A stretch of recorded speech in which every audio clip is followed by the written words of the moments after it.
Hello guys, you're welcome on Hidden Truths. Also, another danko Akufo and a trapoma. Amana saying the 1010 is say Martin Alamisi Amidu. I just saw the special prosecutor Resigns. Now, dear Nebema special prosecutor Resigns, not just a Japadi ya, and another danko Akufo. Minim say interest group bebre akasa for Japadi no say enye. Yes, the senior minister is involved in the Japan deal. The finance minister, Ken Oforiata, is involved. Now, no interest group be can about Bontain Becca say it is not in the interest of Ghana and Tiabeya and another Danko Akufo and order now almost suspended that particular deal. Now, so not just a deal, no quana coso, no enna Martin Amidu.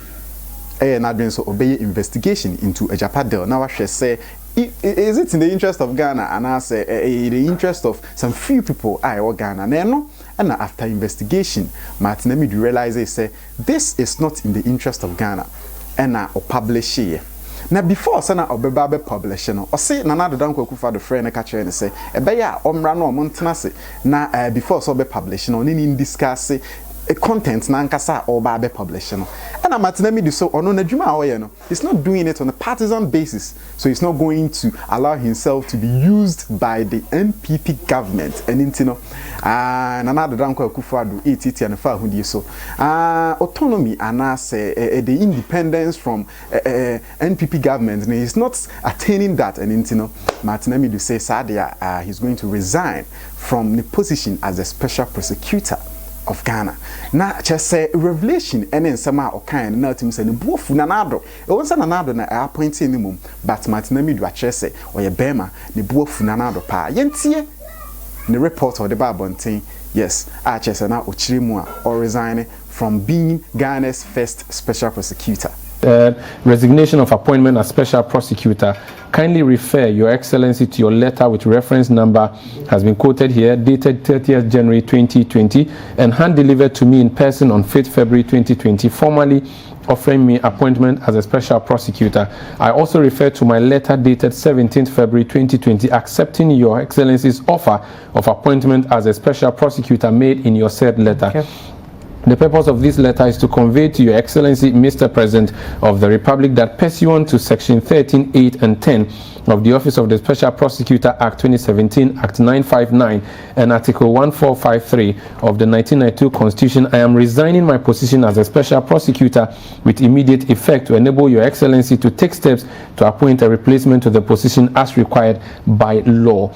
The statement continues, or the letter rather continues to say, the one condition upon which I accepted to be nominated as a special prosecutor when you invited me to your office on 10th January 2018 was your firm promise to me that you will respect and ensure same by your government for my independence and freedom of action as a special prosecutor. Several things have happened since then, but your reaction to my letter with reference number quoted here, dated 16th October 2020, which was delivered to you on 19th October 2020, conveying to you the conclusions and observations of the analysis of the risk of corruption and anti-corruption assessment of the Japan Royalties Limited transaction, convinces me beyond every reasonable doubt that you had labored under the mistaken belief that I could hold the office of the special prosecutor as your poodle. Wow. After receiving my letter under reference on 19th October 2020, you ordered your chief of staff on 20th October 2020 to deliver an urgent message personally to me on the same day.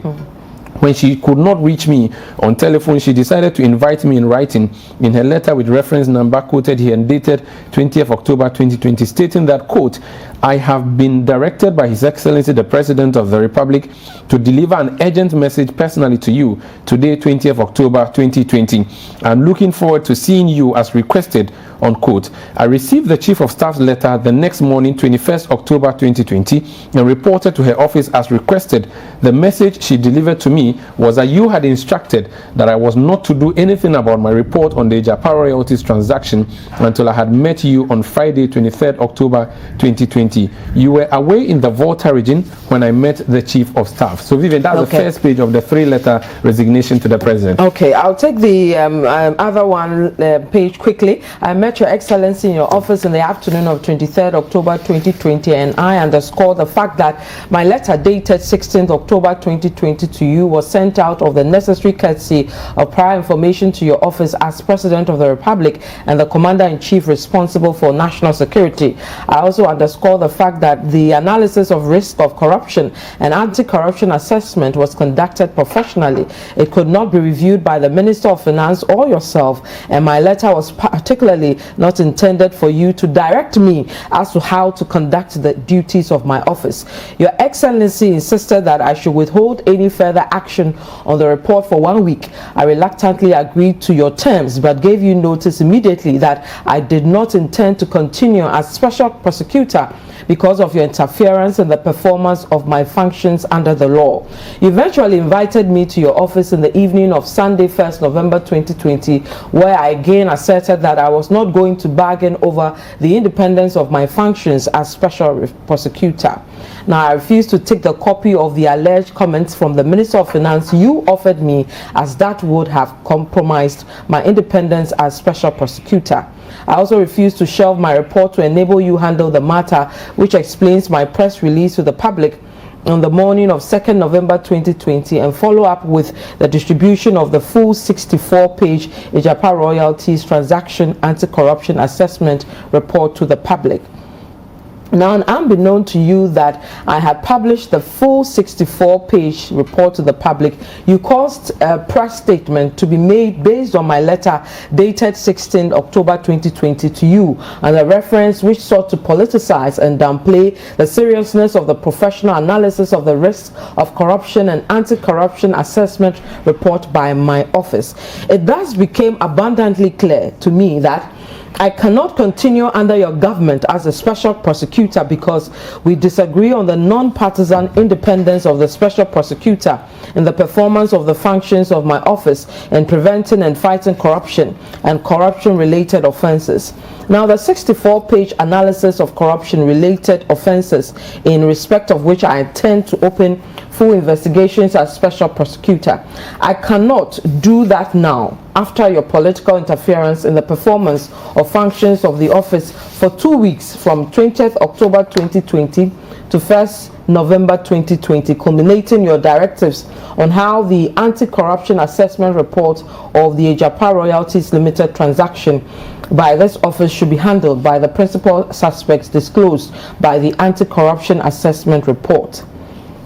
Now, more importantly, he says in that letter, Your Excellency was acting as a judge in your own course in usurping my functions to take any independent follow-up actions on the anti-corruption assessment report when you knew from my 13-page letter of 16th October 2020 conveying the conclusions and observations of the anti-corruption assessment report to you that negative anti-corruption assessment had been made against the conduct of your office and the procedure adopted in granting the executive approval dated 24th March 2020 and your assent of the Minerals Income Investment Amendment Act 2020 Act 1024 on the 27th of August 2020 intended to retroactively impact the parliamentary approval of the transactions document granted on 14th August this year. Now, pages 31 to 33 and 52 to 53 of the full 64-page report submitted to you on 2nd November 2020 contains a detailed anti-corruption assessment on these matters. The totality of the foregoing interventions by you in my functions make my position as the Special Prosecutor untenable. So, Vivian, that's the second page, and I'm going to bring you, and let me just quickly say that this is a letter that the Special Prosecutor has sent to the Office of the President announcing his resignation.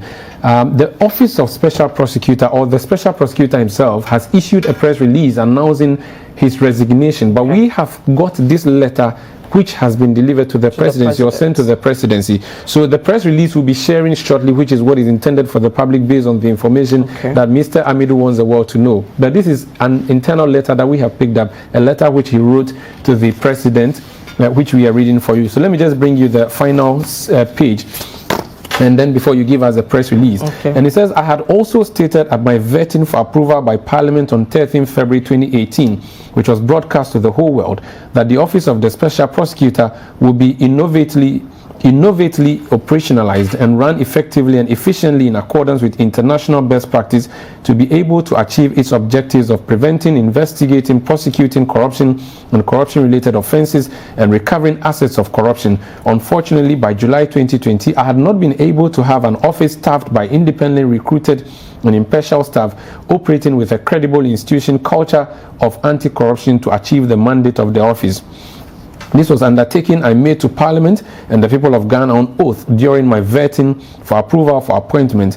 The whole proceedings of my vetting for approval for appointment is still available online, and I am most disappointed to listen to it years down the line.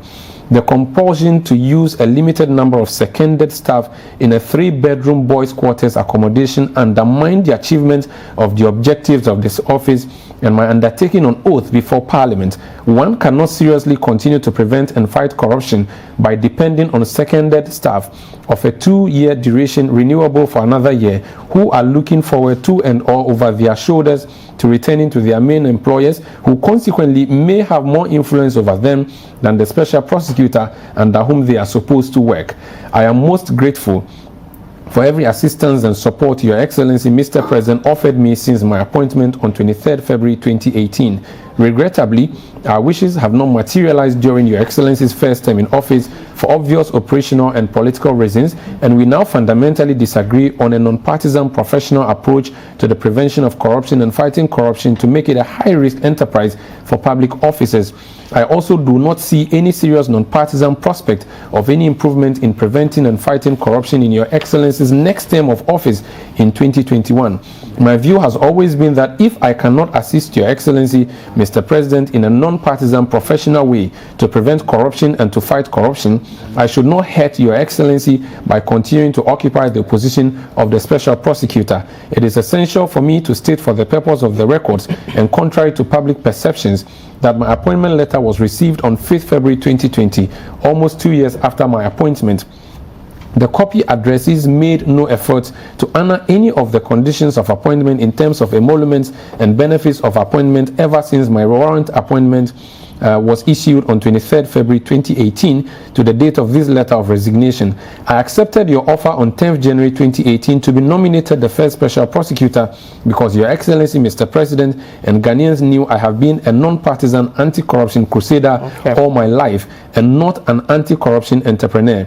This explains why I have never put the emoluments and benefits of the office as central to my commitment and my passion for the establishment of a non-partisan and independent, effective, efficient and impartial anti-corruption office of the Special Prosecutor before the end of the first term of Your Excellency, Mr. President. This has not been possible for several reasons, including those expressly stated herein before.